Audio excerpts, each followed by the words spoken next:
तो अगर कैलोरीज़ की बात करें तो पहले 3 महीने में आपको ज़्यादा फोकस नहीं करना होता अपनी कैलोरीज़ पे। हाँ, आपको ये देखना होता है कि आप जो चीज़ें खा रहे हो अपनी डाइट में, जो आपकी चीज़ें हैं, क्या वो न्यूट्रिशियस हैं या नहीं है, क्या वो न्यूट्रिएंट डेंस हैं या नहीं है।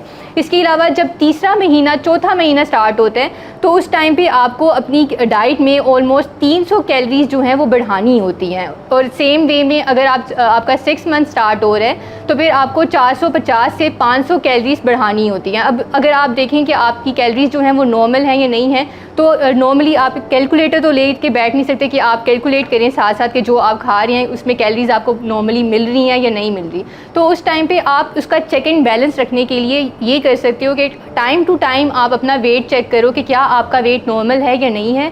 क्योंकि अगर बात की जाए आपके अपने वेट की, तो वो भी लिंक करता है आपके बेबी के वेट के साथ।